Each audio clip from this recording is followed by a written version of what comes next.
푸시풀 타입의 진공관 앰프를 한 번이라도 써보셨다면은 아마 바이어스 조정해야 된다. 바이어스 이 말을 엄청나게 많이 들어보셨을 거예요. 도대체 바이어스가 무엇이고 또 어떻게 조정하는지 이 영상에서 좀 설명을 드리도록 하겠습니다. 고정 바이어스 타입은 회로를 딱 봤을 때 제가 이렇게 색깔을 딱 칠해놓은 부분인데 이 부분이 눈에 탁 보여요. 정류관이 있습니다. 뭐 다이오드를 쓰든 정류관을 쓰든 여기에서 전압을 하나를 만들어내는데 보통 여기가 플러스가 전류가 이렇게 나오면은 다이오드 방향을 이 방향으로 보통 많이 생각을 하는데 거꾸로 붙어 있죠. 그리고 여기가 지금 그라운드 선이거든요. 그런데 이 캐패시터를 보세요. 캐패시터의 방향이 플러스가 그라운드 쪽에 이렇게 붙어 있죠. 이 회로는 마이너스 전압을 만들어내는 회로입니다. 그러니까 0V보다 상대적으로 낮은 전압을 만들어내기 위해서 일반적으로 우리가 연결하는 방법하고는 거꾸로 이렇게 연결이 되어 있습니다. 그래서 이 마이너스 전압이 여기를 타고 올라가서 여기 마이너스 전압이 걸리는 거죠. 바이어스라는 것은 기본적으로 여기 음극판 캐소드가 히터 때문에 열을 받아서 전자 알갱이들이 플레이트에 고전압으로 쭉 끌려 올라가는 것을 이용한 것이죠. 여기에 만약에 아무 장치가 없다면은 마이너스 역전압을 걸어주지 않는다면은 전자들이 아무런 방해 없이 너무 많이 올라갈 수가 있어요. 그러니까 전류가 폭주를 하게 된다는 거죠. 그래서 각 진공관마다 플레이트에서 받아들일 수 있는 전류, 물론 전류만 중요한 게 아니고 전압과 전류의 상관관계가 중요합니다. 뭐 예를 들어서 어떤 진공관은 뭐 최대 25W를 받아들일 수 있다. 이런 스펙이 명시가 돼 있어요. 여기 만약에 플레이트가 500V라면은 최대 올라갈 수 있는 전류는 50mA가 되겠죠. 왜냐면은 V 곱하기 I를 하면은 파워, 와트가 나오니까요. 그러니까 전압과 전류의 상관관계가 각 진공관마다 좀 다르지만은 그 스펙에 있는 최대 와트를 넘지 않도록 하는 것이 중요합니다. 플레이트 디시페이션 또는 한국말로 플레이트 손실이라는 말을 많이 써요. 왜 굳이 손실이라는 말을 쓰냐면은 신호가 들어가서 중폭돼서 교류에 섞여서 나가는데 사실 이 25W라는 말은 직류가 흐르는 전류 곱하기 전압을 이야기하는 거기 때문에 물론 같이 이렇게 뭐 같이 올라가긴 하지만은 다이렉트로 계산되는 값은 아니기 때문이죠. 그래서 이거를 일종의 손실로 봅니다. 자, 왜 마이너스의 전압을 걸어줄까요? 여기에 마이너스 전압이 걸리지 않았다고 만약에 가정을 해볼게요. 그때 전자가 예를 들어서 4개가 올라간다고 예를 들어 보겠습니다. 근데 이때 마이너스를 여기다가 딱 걸어주면은 자, 전자가 올라가다가 아이고 밀려 내려오겠죠. 못 올라가요. 마이너스를 걸어준 순간 전자가 3개만 올라간다. 마이너스를 많이 걸어줄수록 전자는 덜 올라가겠죠. 결국에는 근데 지금 전자의 방향으로 제가 설명을 드렸는데 전류의 방향은 반대죠. 이거 예전에 그 과학자들이 그 반대로 하기로 그냥 약속했습니다. 그래서 그냥 반대로 보는 거예요. 전류는 이렇게 흐른다. 마이너스 전압을 만들어주는 회로를 다시 볼게요. 이 저항이 있습니다. 좀 특이하게 생겼죠. 가변 저항입니다. 그러니까 이 가변 저항을 돌려가지고 마이너스 전압의 크기를 조정할 수 있습니다. 조절해서 전류 값을 조정한다. 곱하기해서 요거 안 넘도록. 이해하셨죠? 측정하는 방법이 총 4가지가 있습니다. 첫 번째, 플레이트 직접 측정 방식. 플레이트에서 전류가 흘러서 이렇게 캐소드로 내려가겠죠? 그러면은 플레이트의 전류를 재면 되겠네요. 간단하죠? 전류계 재는 법 아시죠? 여기를 끊어냅니다. 그리고 전류계를 이렇게 다는 방법이 있죠. 이 전압은 멀티미터로 재기가 쉽죠. 전압계를 하나 대고 하나는 뭐 샤시에다가 대면은 전압은 금방 잴 수 있습니다. 그래서 전압과 전류를 곱해서 몇 와트가 나왔다. 25W 이내에 있구나. 좋네요. 이렇게 얘기할 수 있는 거죠. 근데 이 방법에 단점이 있습니다. 일단은 연결되어 있는 선을 끊는 부담이 있어요. 일단 회로에 손을 대야 됩니다. 인두로 손을 대든 뭘로 손을 대든 손을 대야 돼요. 그리고 멀티미터까지 전류가 흘러나가기 때문에 요 연결 포인트마다 손이 닿는 순간 감전될 수 있습니다. 굉장히 위험해요. 사실 전류 이렇게 재는 거는. 근데 저 같은 경우에는 끊어내진 않고 사실 진공관을 연결하는 아답터를 제가 하나 만들었어요. 플레이트 선이 전류계에 나갔다가 들어갈 수 있도록 3번 핀으로 이렇게 해놨는데 조금 후에 실제로 이렇게 측정하는 방법을 보여드릴게요. 두 번째 방식, 여기 좀 안전한 방식이에요. 트랜스포머, 이거는 간접적인 방식입니다. B 플러스 전압이라고 하는 고전압이 일로 들어옵니다. 이 전압은 어디로 가죠? 통해서 이렇게 들어가죠.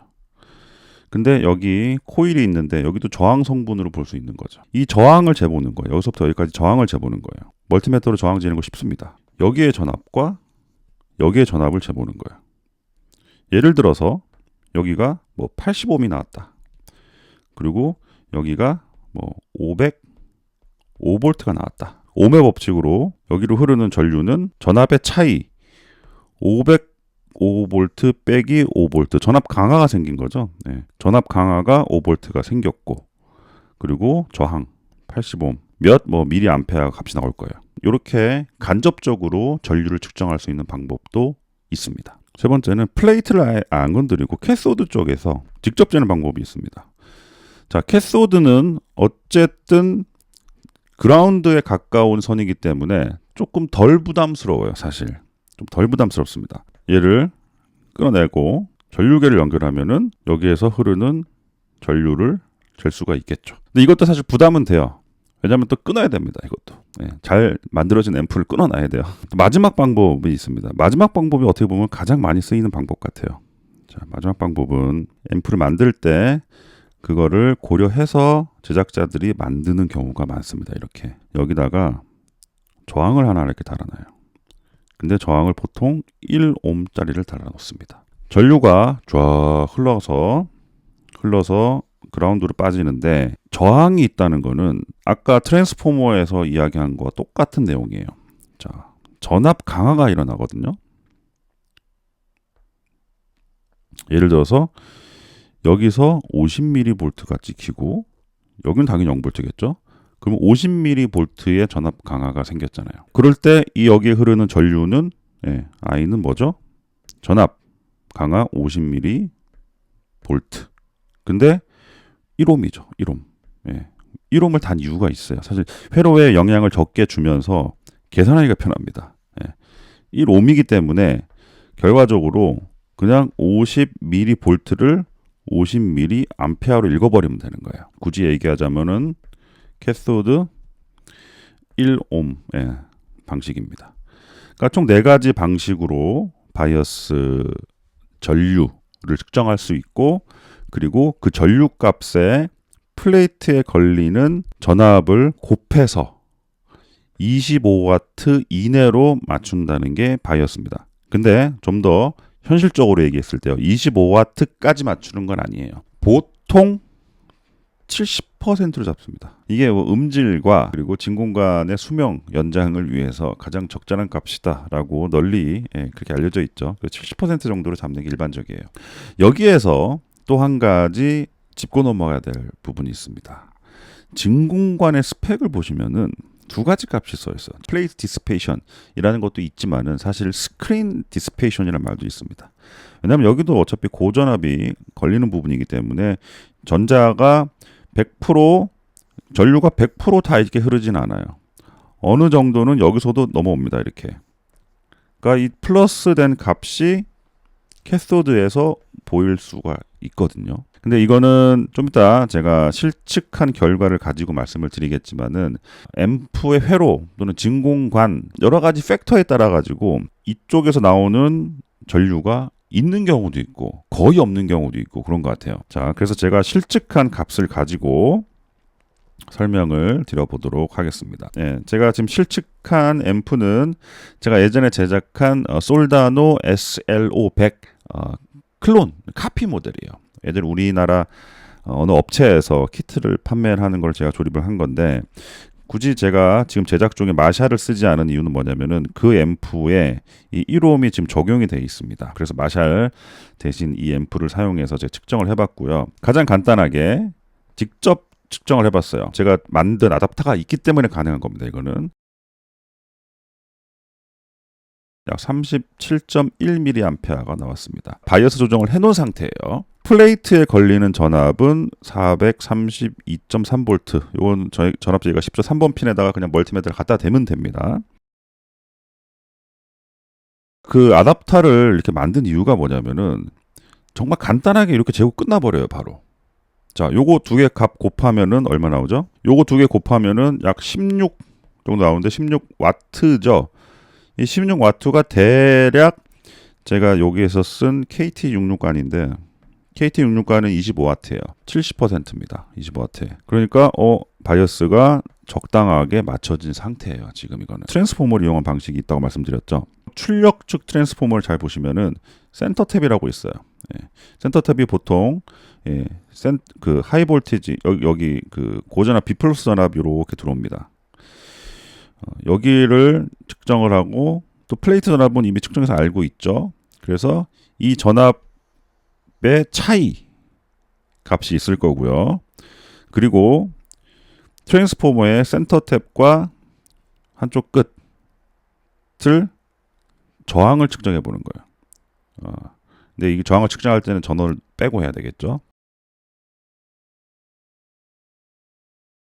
요때 저항값을 알고 있으면은 우리는 옴의 공식으로 전압의 차이 나누기 옴 하면은 전류값이 나옵니다.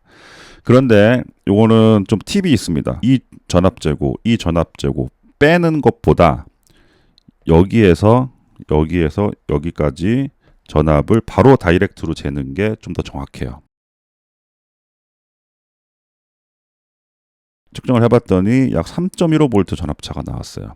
그럼 87옴을 나누면은 36.2mA가 나온다. 얼추 똑같습니다. 사실 저는 거의 똑같은 값이라고 봐요. 사실 이 방법이 좀 부정확하지 않을까라고 생각을 했는데 실제로 해보니까 거의 뭐 5차 안에 드는 좋은 값이 나오더라고요. 캐소드 방식입니다. 자, 첫 번째 직접 재봤습니다. 캐소드에서 강제로 끊어내고 전류계를 이렇게 달아봤어요. 이때 약 36.8mA가 멀티메타 전류계 모드에서 바로 그냥 눈으로 보인 값이고요. 제가 원래 이 앰프를 만들 때 1옴이 적용돼 있던 회로예요. 전압계로 여기를 이렇게 재본 거죠. 그래서 36.9mA가 나왔습니다. 자, 네 가지 값을 한번 볼게요. 직접 쟀더니 37.1, 간접으로 트랜스포머 계산해서 쟀더니 36.2, 캐소드에서 떨어지는 전압 36.8, 1옴에 걸리는 양담 전압 36.9. 제가 볼 때는 무슨 방법을 써도 다 오차 안에 드는 좋은 결과값이 나오는 것 같습니다. 저도 사실 이렇게 비교를 다 해본 건 처음이에요. 이번에 어떤 방법을 쓰던 간에 여기서 전압 곱해가지고 뭐 25와트에 70% 정도 나오는 값이 나오도록 요 트림을 조정하면 되지 않을까라고 생각을 할 수도 있는데 한 가지 여기 디테일의 악마가 있습니다. 무시하셔도 될 것 같기도 하고 안 될 것 같기도 해요. 자, 이제 설명을 좀 드려볼게요. 그게 바로 스크린 그리드 때문에 그런데요. 플레이트처럼 판으로 되어 있는 게 아니고 망으로 되어 있는 거기 때문에 고전압을 걸어봤자 사실 전자가 이쪽으로 많이 가진 않아요. 거꾸로 얘기해서 전류가 많이 흐르지는 않습니다. 스크린 그리드, 서프레스 그리드, 5급 간의 각 그리드의 역할에 대해서는 제가 별도로 다른 영상을 말씀드리겠습니다. 어쨌든 전류가 많이 흐르진 않습니다. 하지만 흘러요. 진공관의 스펙 그 PDF 파일 같은 거 열어보시면은 디스페이션 손실이라 그랬죠. 플레이트는 25와트고 스크린 그리드는 8와트다 이렇게 써 있습니다. 그래서 단순하게 이게 25와트라고 했으니까 좋아. 여기서 37mA 들어왔으니까 이 비례해서 8와트 정도니까 여기도 한 몇 mA 흐르지 않을까. 그래서 두 개를 더한 값이 여기에서 나와야 되는 게 아닌가. 라고 생각할 수도 있는데 저도 이 결과치를 보고 되게 궁금하더라고요. 왜냐면은 보세요. 이 값이랑 이 값 36, 37 정도가 들어갔는데 나오는 값도 36 이렇게 나왔어요. 그러니까 거의 들어간 값이 그대로 나온 거. 이쪽에서 들어온 게 없어요. 스크린 그리드에서 들어온 전류가 없어요. 도대체 어떻게 된 걸까? 분명히 여기서 전류가 흐를 텐데 여기도 최대 디스페이션 손실 용량이 있고 그래서 제가 가지고 있는 앰프를 좀 비교를 해봤습니다. 제 생각은 그래요. 기본적으로 진공관의 타입 그리고 회로의 디자인 따라서 스크린 그리드로 흐르는 전류가 정말 몇 미리암페어 수준으로 고려를 해야 되는 경우도 있고, 제가 제작한 이 앰프 같은 경우에는 양단에 걸리는 전압차가 365mV밖에 안 돼요. 스크린 그리드 저항이 1kΩ짜리거든요. 그러니까 계산을 해보면은 일로 흐르는 전류는 0.4mA밖에 안 돼요. 4mA 정도면은 고려를 해볼 만한데 0.4mm? 그래서 좀 이상하다 해서 제가 지금 만들고 있는 마샬 앰프를 가지고 측정을 해봤는데 그거는 지금 2mm에서 3mA 정도 나옵니다. 이거를 고려를 할 수도 있고 안 할 수도 있는데 이거를 그냥 뭐 여기 몇 킬로옴이 있으니까 몇 흐르겠지 이렇게 단순하게 생각할 건 아닌 것 같아요. 이 몇 미리암페어 사실 뭐 37에서 2mm, 1mm 정도면은 사실 뭐 10%, 5%밖에 안 되는 수치예요. 하지만 이것마저 고려를 하신다면은 방법은 있습니다. 요거를 무시할 수 있는 이 방법을 쓰는 거죠. 직접 재든가. 왜냐면 직접 재는 거는 우리는 플레이트를 기준으로만 보면 되는 거니까 25W를 기준으로 보면 되는 거잖아요. 그러니까 바이어스 측정용으로 1옴을 달아놓은 앰프가 많다고 말씀드렸습니다. 제가 이렇게 여기서 측정을 하는 거예요. 그러면은 우리는 이 값을 얻었죠. 이 값은 알고 있고, 자 그럼 플레이트 전압도 알고 있어요. 멀티미터를 금방 잴 수 있으니까요. 근데 혹시 여기에서 더해진 전류가 있지 않을까 궁금한 거죠. 우리가 얻은 값은 이건데 혹시 여기에서 더해진 전류가 예를 들어서 뭐 6.9mA다. 그러면은 실제로 플레이트에서 흐르는 전류는 30mA밖에 안 되는 거죠. 그러니까 바이어스를 30mA 같은 경우에는 바이어스를 2개 곱하면은 너무 낮은 값을 맞추는 콜드 바이어스라 그러죠. 그렇기 때문에 스크린 그리드에서 흐르는 전류 값도 알면 좋아요. 다행히도 스크린 그리드를 통해서 흐르는 전류 값은 계산하기가 편합니다. 측정도 편하고요. 자, 진공관의 4번 핀 보면은 보통 저항이 하나 달려있어. 좀 고용량 저항이 하나 달려있을 거예요. 요 저항 양단을 전압을 측정해 보면은 게임은 끝납니다. 자, 아까 제가 그랬죠. 전압 강화가 이거 같은 경우에 약 365mV가 나왔어요. 저항은 뭐 쓰여 있기도 하고 멀티미터를 잴 수 있죠. 저항 값은. 그래서 전압 나누기 저항을 해서 전압 값을 구할 수 있습니다. 이 전압 값은 지금 0.04mA이기 때문에 이 정도는 무식할 수 있는 값으로 보입니다. 하지만 이 계산을 했더니 예를 들어서 3mA가 나왔다. 예를 들어서요. 3mA가 일로 흐르고 있다. 그럴 경우에는 여기로 3mA가 흐르는 거고, 그리고 캐소드를 기준으로는 36.9라 그랬죠. 36.9mA를 1옴 저항을 사용해서 우리는 측정을 했어요. 플레이트에서 들어오는 전류 값은 33.9mA로 볼 수가 있는 겁니다. 그래서 이 두 값을 곱해가지고 70% 정도가 나오는지를 계산을 해볼 수가 있는 거죠. 트림팟을 돌려가지고 마이너스 전압을 올리냐 내리냐에 따라서 단순히 전류의 양만 바뀌는 게 아니라 여러 가지가 동시에 조금씩 바뀌어요. 플레이트 전압도 바뀝니다. 그리고 당연히 여기에 걸리는 전압차도 바뀌겠죠. 그러니까 여기 흐르는 전류 값도 미세하게 바뀔 수가 있어요. 그렇기 때문에 기본적으로 멀티미터는 2개를 쓰시는 게 좋아요. 하나를 써도 됩니다. 근데 하나를 쓰면은 이것 찍었다 저것 찍었다 이것 찍었다가 이것 찍었다가 이것 찍었다가 이것 찍었다가 이것 찍었다가 이것 찍었다가 왔다 갔다 해야 돼요. 또 스크린 그리드까지 본다면은 3가지 값을 왔다 갔다 하면서 봐야 됩니다. 그러니까 약간 좀 번거롭죠. 그래서 대부분 여기 밀리볼트 1옴에 걸리는 전압을 보고, 그리고 플레이트에 걸리는 전압 보고, 그래서 2개 곱하기 해가지고 최대 25W의 이 정도 하시는 분들이 많습니다. 거의 전류가 흐르지 않는 경우지만 전류가 좀 더 흐르는 디자인의 앰프라면은 오차가 상당히 되죠. 근데 다행히도 여기서 아까 3mA가 흘렀다고 가정을 했잖아요. 근데 이걸 만약에 안 됐다면 어떨까요? 이걸 아예 측정을 안 했다면 36.9로 알고 60%로 70%로 맞췄는데 사실 그보다 낮은 전류가 흐르고 있는 거죠. 그러니까 핫 바이어스, 너무 이걸 초과하는 바이어스 세팅으로 쪽으로 가지는 않아요. 오히려 반대로 가요. 어쨌든 오늘 푸시풀 진공관 앰프를 쓰시는 분들이 가장 많이 들어봤을 법한 바이오스 조정, 측정과 조정 어떻게 하는지 총 4가지 방법으로 설명을 좀 드려봤습니다. 좀 궁금하신 점 있으시면 댓글로 남겨놓으시면 제가 아는 선에서 답변을 드리도록 하겠습니다. 감사합니다. 공돌이 파파였습니다.